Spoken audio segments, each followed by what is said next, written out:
Greetings from Dipolog City, and this is your friendly channel, LV Amor Cares, and this is your friend, Lou Amor.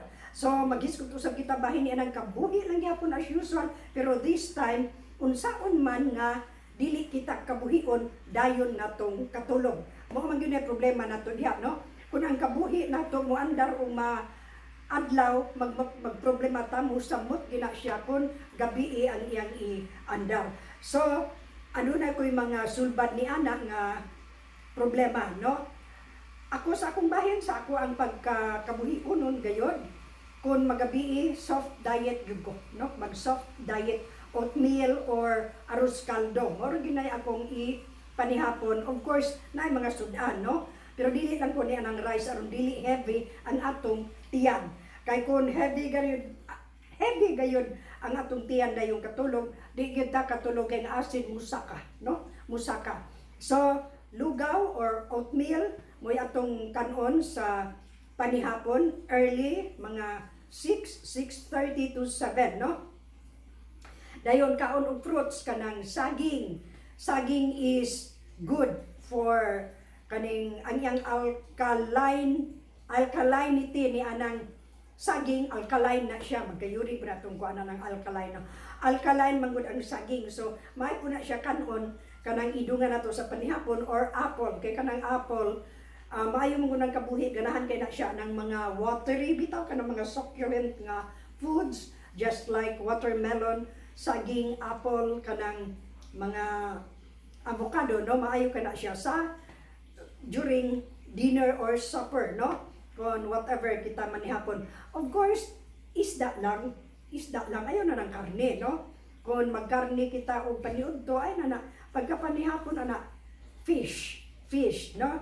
Ayaw mo ni anang mga crabs, kanang mga shrimps kay agatong allergy, musaka na dayon, doon na kita makakuan kita, ang ato ang breathing, maka-apekto ka na siya, no? So, dili lang gina siya kanang mga maka-cause og allergy mo kanay maayo nato kanon dayon natong katulog, no, during sa atong panihapon. So after that, after yan ang mga oatmeal, mga arroz caldo or mga lugaw, mga fruits, no, fish sa panihapon, ayaw dayon paghigda, maglakaw-lakaw sa gidta kanang easy walking, no, kanang medyo kuan lang ba paimbay-imbay nga walking for 30 minutes, hinay lang yun, walk lang gina siya. Dayon, pag humani anak, dili dayon kita mo higda kay ang atong tagaagi gayon ang acid nga mo subside, no? Mo ubos ba, dili mo saka. Kay pag saka anak, impas, ibabas, no? Dili kita makatulog, tibukok gyud gabi, no? Kay makulbaan naman din ta, dayon musaka na siya, no? Kay balaw gabi unon ka, kay balong yung kakayo kung say mahitabo ni anak, no? Dili gyud ka mag heavy ang kaon dayong anang night time, no? So dili na siya, dayon dili pud ta mo inom ni anang mga caffeine, bawal gid ang caffeine, kanang mga tsokolate, kanang mga soft drinks nga mga itumon og color, no? Mga itumon og color nga soft drinks, dili gina siya. Kaya dili kita makatulog ni anak, no? So, mao ka na siya ang ato alang likayan during panihapon. And then, kung manihapon kita 7 o'clock, so, pwede na ta muhigda na mga 9 or 9:30. Muhigda na ta. Ang ato ang alugnan, i-elevate na to. Elevated gina. So, ingon ana ang atong position ka na maghigda kita. Dili anak. Because ang acid ana musaka gyud. So ana lang, no, murag pila ba na 45 degrees tingali. Dili gyud flat. No, dayon loose.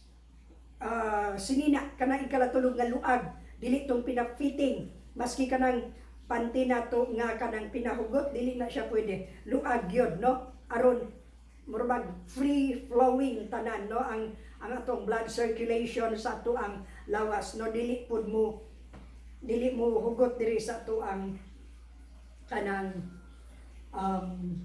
hawak dapit, no. So ingon anak na siya aron maayo ang atong tulog kada gabi. Dayon dili ta magunahuna bisag unsa. Dili magunahuna atong mag-pray gid ta kanang prayer maka-solve gina siya na nga problema. Nga dili pud musaka ang acid. So ingon ana na dayon kanang maayo pud advisable pud kung matulog kita magsuot kita niini nga klase sa medyas. Kani dunay mga sabi to ngalan ani kanang socks ni siya nga dunay tudlo no. Dunay para sa tudlo. Mas maayo ni siya kay iwas panuhot. Labi nag-aircon ng kwarto, nindot gini siya nga matabunan ang atong tiil, ang atong mga toes, ang atong lapa-lapa, then taman diri, no? So, mao kini siya nga akong ginabuhat kada matulog ko, na gini siya, no? Duha gini siya ka parisan. Mo ni siya. Mo gini akong kuanon. Aron dili ta panuhoton, no? Kanang panuhot perti pud kaayo na siya. So, mao kana ang mga tips na to unsaon nga we can sleep soundly during the night, then palong ang suga. Kay nganong palong ang suga ang ato agong melatonin mo i-release anak kun ngit-ngit na. Nya kun hayag dili kay na siya kabulyo release nga moy kanang melatonin mo na siya in charge aron makatulog kita. Mo gina siya enzyme or hormone nga mo'y makapakatulog ka na to. So, kung makita niya nga ngit-ngit na, so mo sinyas na to siya nga, katulog na kay ngit-ngit na. Kung doon ay kahayag, na dili po na siya, no? Dili po na siya.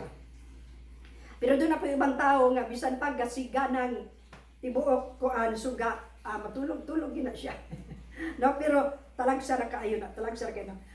Naiuban nga di gud makatulog kun hayag, no? Nya, o ngit-ngit man gani, pasigaon gani suga makamata din na di na kabalik og katulog. Mo nay problema diha. So kinahanglan nga hilom na tanan ana ay kita matulog or maminaw kanang white music kana bang soft kana bang mga kanang gwapo gyud classical nga mga music ka dili noise kanang kalamitan sa mga batanon no longer music noise na tagarag dili na siya no katubang mga with melody no. So mao na siya ang mga sulbad unsaon nga makalikay kita ni anang kabuhi dayon natong katulog no. So kada lang soft diet dayon apple banana maayo kay na siya para patulog. And then kung wala lang kitay lactose intolerant or dili kita niya ng makatolerate ra kita sa lactose no gatas, mas maayo ang hot milk dayong katulog or non-fat or low-fat milk dayong katulog kay antidote na siya sa insomnia usab no. Pero kung doon na kitay kabuhi usually maglain na tong tiyan ni anak no. So likay na nato anything hot or chamomile tea, okay po na siya kung okay sa inyong panglawas. Depende maguna sa chemistry sa lawas sa tawo, no? So, mo to ang atong buhaton aron kita makatulog. Avoid heavy meal during the night. Soft diet, lugaw, arroz caldo, or oatmeal, o mo to, fish, ayaw ng mga gahi, no? Kay, di kita katulog tibuok, gabi anak no anang ato ang kalaki og mag kuan kita. So dili as much as possible dili ta man attend og party kanang gabi na kaayo late night na kay wala na atong tagaan po nato higayon ang digestive tract nato nga maka-relax ra pud siya siyang mga ipang digest no. Dili nang mag hard work gid siya nga dili kakaon labi na dili kay mahilis acid indigestion usa na siya sa cause nga nung dili makatulog din ang imong tiyan murag jara di ka katulog di maglihok-lihok no. Mao na siya ang mga hinungdan ngano nga kun kabuhionon dugay makatulog o dili makatulog tungod ni anak no. So self-control lang yun ang importante. So mao lang kadto tingali do na mangoy text na ko nga unsaon nga iyang kabuhi mo andar magyuguno kada gabi So mo ni nga akong tubagon bisag usa ra gud ka tawo ang nag-text niya na pero ako ginang tubagon kay sahi bagod po kita mo idulay pangutano nya dili ta tubagon. So langga, this is for you kani nga video, no, ingon ana. So mo lang tingali kadto, self control ra gyud dayon, learn to eat new foods. Kung di mo ganahag oatmeal, so kaon kita na kay maayo po na siya, fiber rich nga pagkaon. Then kita na kibalo mo timpla, no, ingon ana. So mo lang kadto, have a good and godly day everyone, and as usual, my favorite extra, when the goings gets rough and tough, just look unto Jesus, the author and finisher of our faith. So, bye for now, hangtod sa sunod.